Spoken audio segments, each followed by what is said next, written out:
Here we are, and I think we're almost there. Okay. Does that mean no, it's not there yet.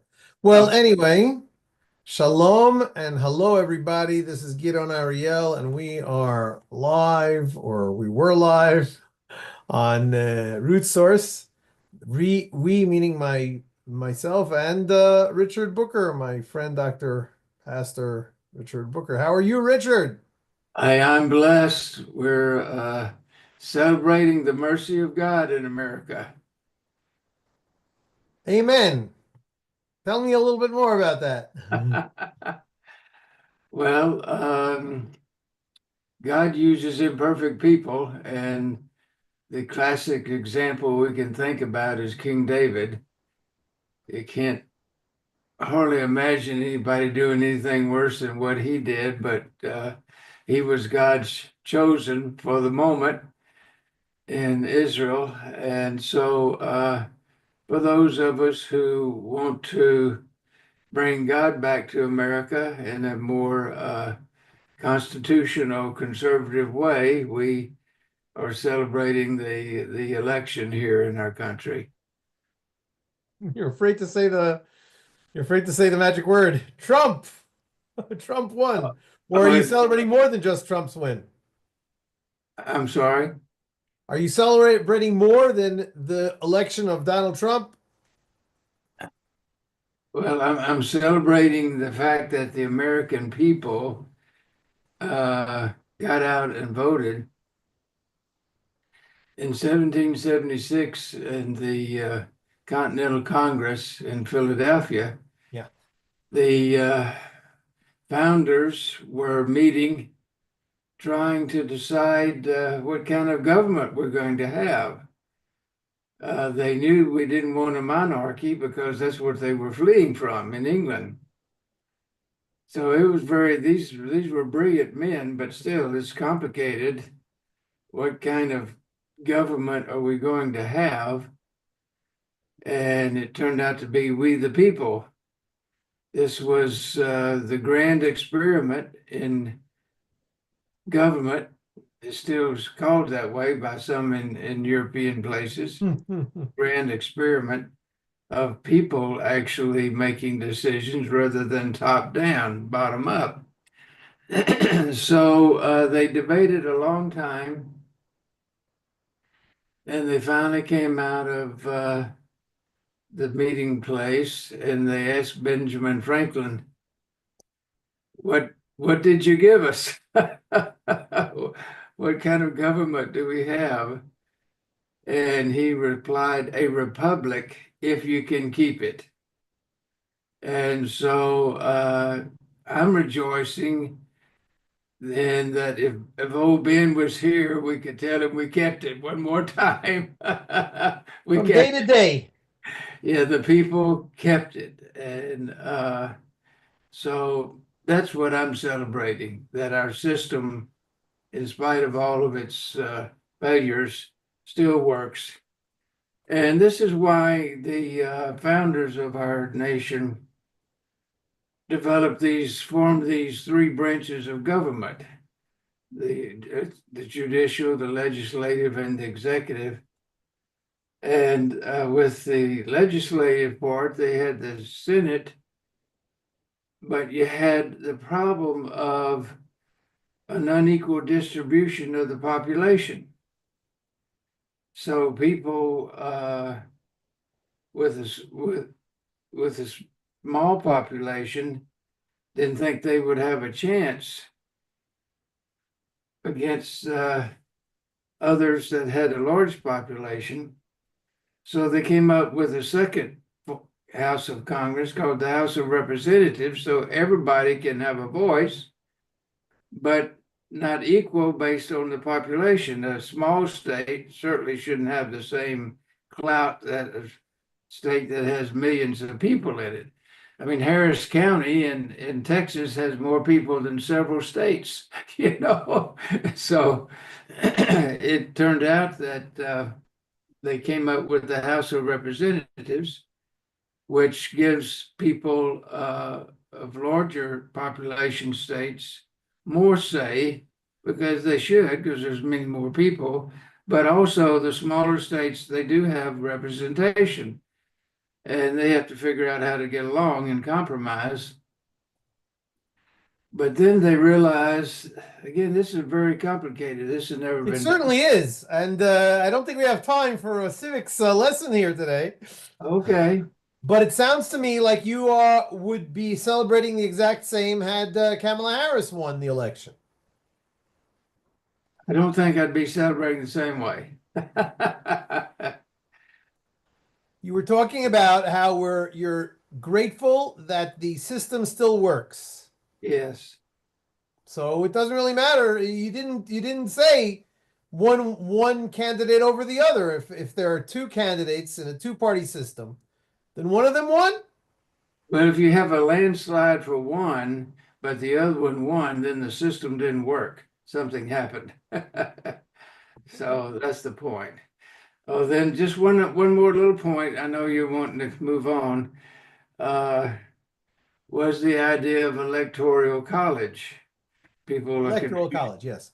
People are confused about what that is and why we have that.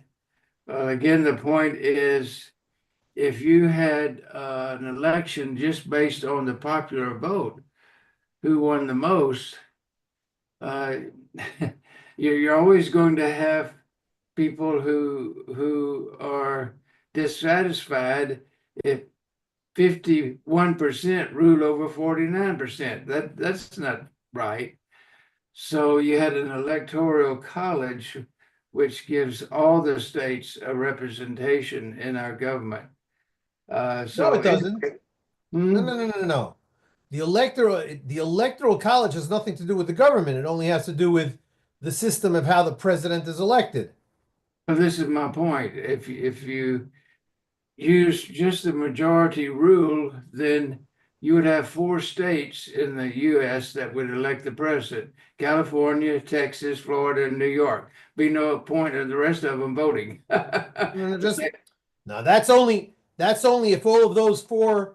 First of all, of course, you're talking about modern 21st century. You're not talking about when the electoral system, No, the electoral college system was I'm talking invented. about, yeah, I'm talking about now. You have those four states have such a huge population. They would, if it was just on the majority wins, they would elect the president, and there wouldn't be any reason for the rest of us to vote. No, just the opposite. Just the opposite. That is if those states would win with 100% of votes in each of those four states, which obviously is not going to happen. However, when you do use the electoral college, then you do not need a majority in any of those states to win the winner take all electoral representatives or delegates to the electoral college. So it's just the opposite. There's more power to those states in the electoral college system than there is in the one man one vote system. That was the point I was trying to make. So let's move forward. How did Israel respond to our election? And as I told somebody else today, I didn't get a chance today to finish asking all the people today what they feel. I usually every day ask all the Israelis what's going on, taking the pulse. But seriously, majority, according to the public opinion polls that I've seen, an absolute majority of Israelis prefer Trump over Kamala Harris. Of course, this is based on what obviously everybody bases their decisions and their feelings on what they know and how they found out about what they know. So the fact that Trump in his previous term had been very pro-Israel, what comes to my mind in that he recognized Jerusalem as Israel's capital and moved the American embassy there, which is something that two things that American presidents have been promising for decades, maybe even since Israel was founded. But President Trump actually did it, so you have to be grateful for that. He also recognized Israel's um, annexation of the Golan Heights. And we're also very grateful for that. I mean, it seems to me that Israel, being America's number one affiliate, America's number one Ally, friend, what'd you ally, say? Ally, ally. exactly. Then there should be very little that we do that they shouldn't accept. I don't think there's anything that that America does that Israel say, sorry, we don't recognize that. What are you talking about? We might not agree with it, but we recognize it. So for a country not to recognize another country's decisions is low beseder. I don't know if there's any other place like that in the world.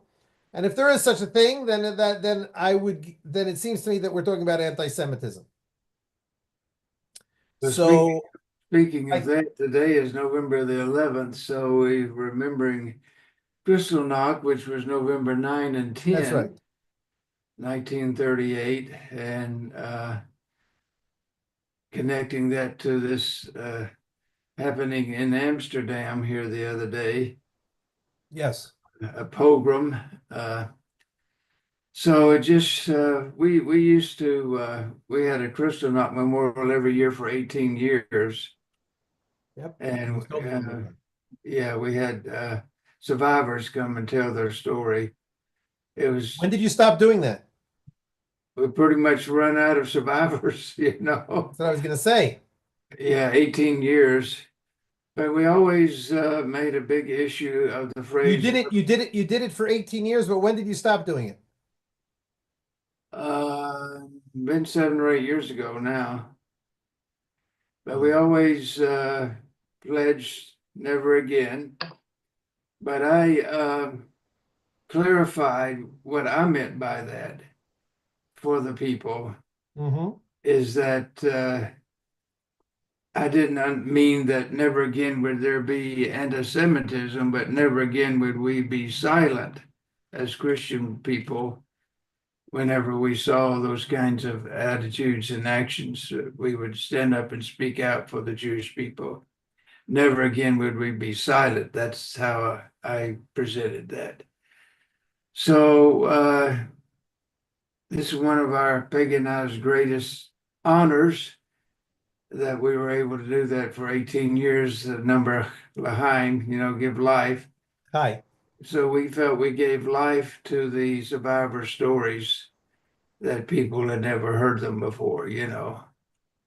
So and I wrote a book, Remembering Kristallnacht. I sent you a copy. Yes. And we took tours to the Holocaust Museum in Houston. Yes. We probably took over 1,000 students to the Wow. Holocaust Museum, adult students.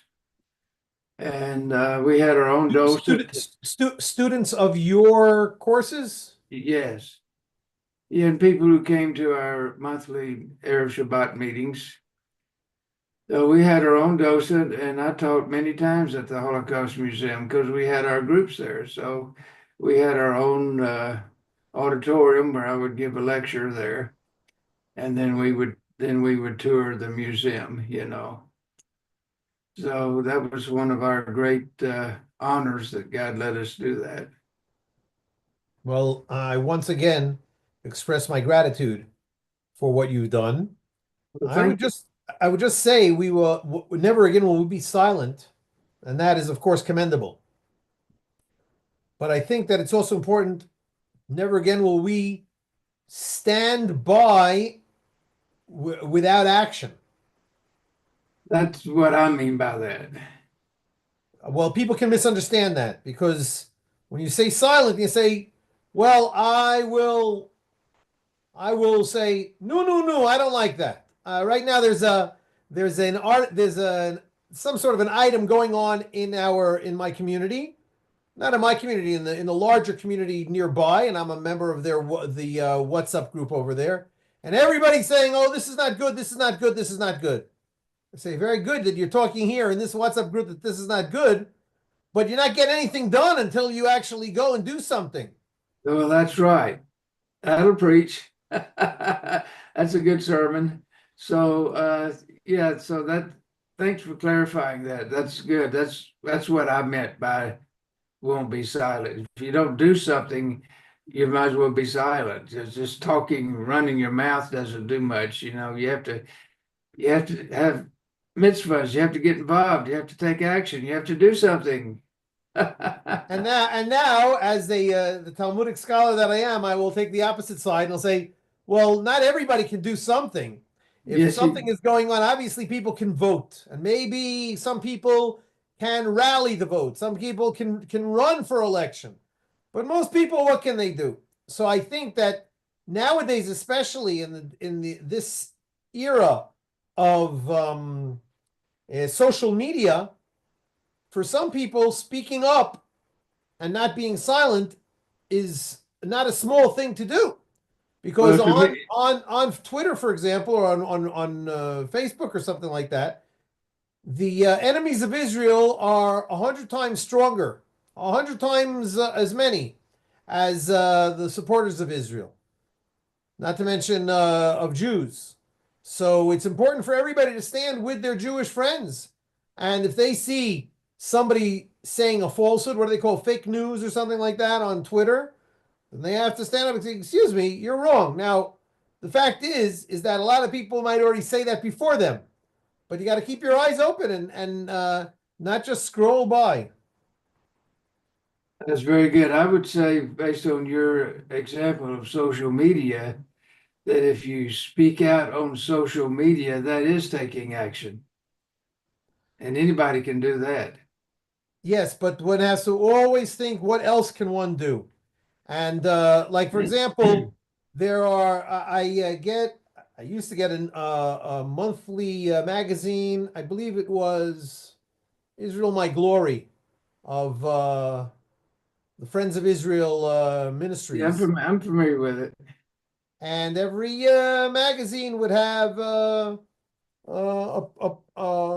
we call it a pina. It would have a regular feature of persecution of Christians.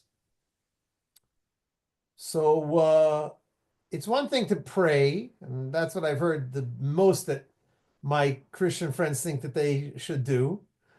And it's another thing to maybe write a letter to the newspaper, maybe to make a donation to an organization that is fighting persecution against Christians, maybe going to the place of the persecution, actually trying to do something on the ground. There's a lot of things that can be done, and there's no end to the causes that something must be done for them. But mostly people have to think, what can I do? They say WWJD, right? What would Jesus do? I think we got to do WCID. What can I do? That also has to be Well, thought. that's a good list. There's a long, I mean, you don't have to be too study too long to make a long list of what people can do, even people who aren't necessarily have resources available to them or Right. not necessarily skilled in certain things. There's people can do something. Of course, as a teacher, I generally drift towards educating people about these issues. Yes. Yeah, I remember when we had our very first crystal knock in '97, Uh-huh. and our speaker came, and we had about 700 or 800 people there, I guess. Wow. Uh, a handful of Jewish people, they were afraid to go to a church sanctuary, but we got them together, and the Christians said that their basic response was that, well, we've read about this and we've seen movies, but you gave us a human face. That's right. Well, if it's personal, if it's human, then that's a different story here. Now you're going to be speaking out, you're going to be uh, telling the Sunday school teacher that what they said was not right. You know, that the quote unquote the Jews didn't kill Jesus, quote unquote, all these things. So there's a lot of Christian teachings that people can clarify and correct. Just going about and just on the job, if you hear your workmate saying something, slurring Jewish people, speaking out, that is an action. You are taking an action. So Yes. anybody can do something. So I would encourage you, whoever might be watching or listening today, find something that you can do to speak out in some kind of action for the Jewish people in your community. Go meet the uh, uh, Let's make it a bookerism. Nobody can do everything, but everybody can do something. I like that. I think somebody said that already, but but that's true. So there's you just got to reach out and love people unconditionally and not let evil have its way. You got to be Right. an activist. You got to take action and do something. Everybody can do something, you know. Right. So You mentioned before. I would encourage anybody watching or listening today to, form a focus group, with your like-minded friends and develop some projects, things you can do together with the local Jewish community and do something. That is a good idea, and it doesn't have to be only with the local Jewish community. Today, with internet, you can create a virtual community from people from all over the world, That's and amazing. that is what we had in mind. So first of all, of course, in Root Source, with our thousands and thousands of Christian members, students who are from all over the world, and learning with our Jewish teachers and building bridges. But you mentioned Kristallnacht.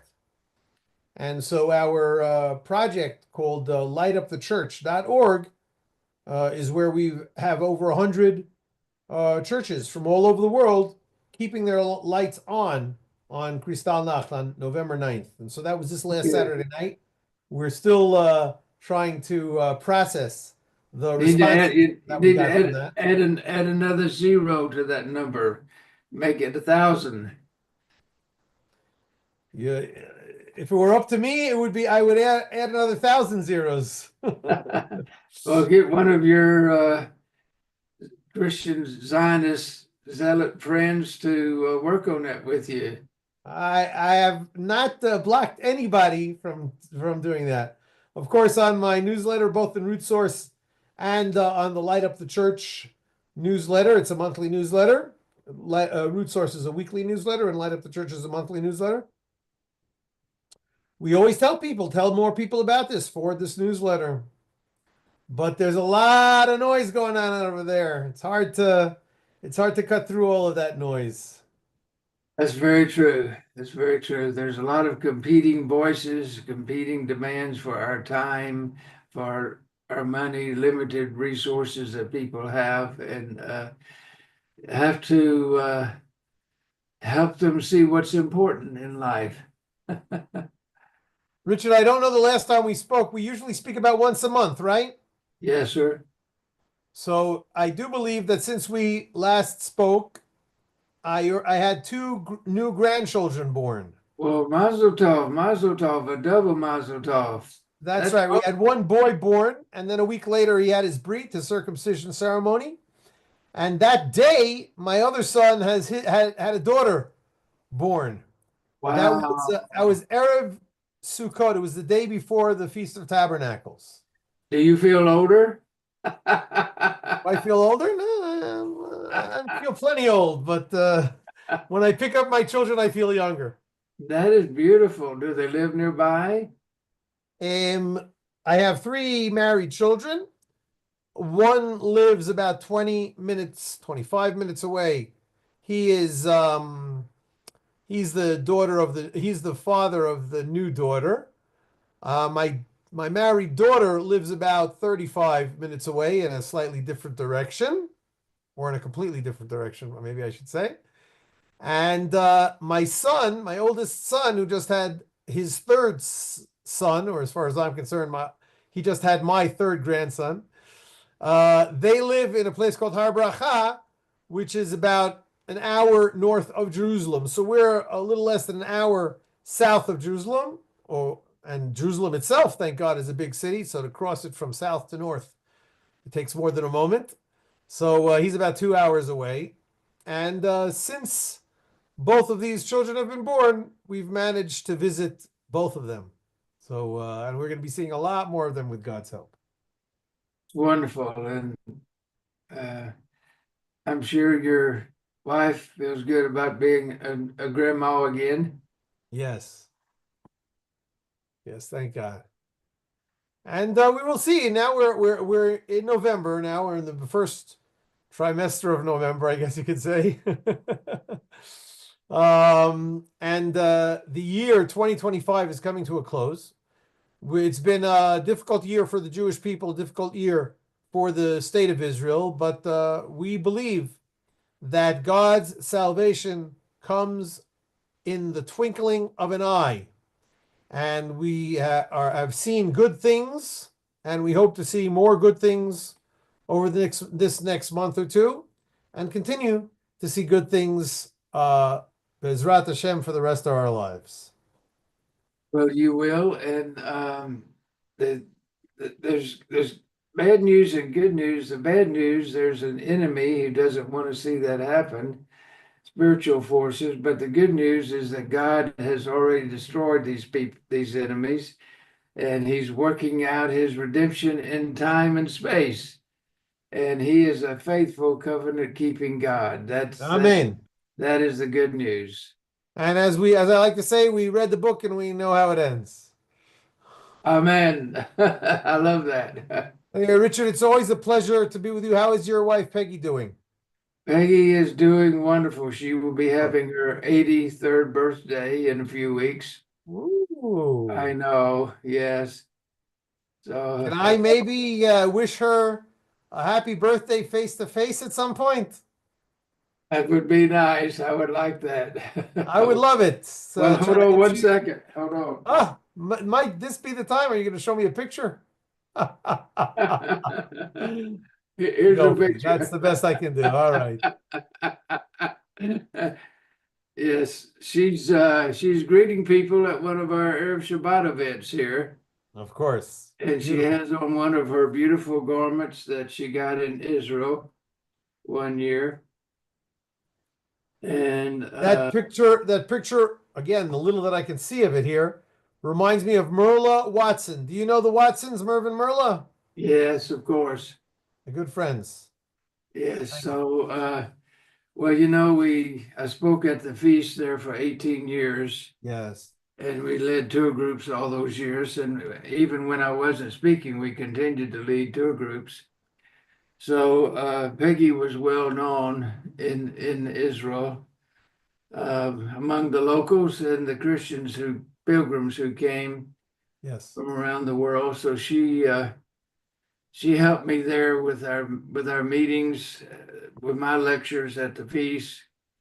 So she had a public face there, so people knew her. I was Peggy's husband. So as I said, I hope that one day I will be able to see her real and not just a picture from about 30 or 40 years ago. No, wait a minute. She's real for sure. You have credit with me, so I'll take that for truth. But I've never seen her in the years that we've been talking. So She's real, I can guarantee you. Yeah, so yeah, we just had our 58th wedding anniversary, amazing. and this New Year's Eve will be our 60th blind date New Year's Eve meeting anniversary. Oh, nice. I remember that story. So, my friend, I've got to get going to my next meeting. What a beautiful time we're having together, and such a beautiful smile that you have. You're looking very good. And Thank you. I'm looking forward to speaking to you again next month. I hope you have a good week. And if you need us to help you with anything, please let us know. Thank you very much, sir. We're here to love and serve. Amen, amen. Thank you very much. Okay. Shalom. Shalom, shalom.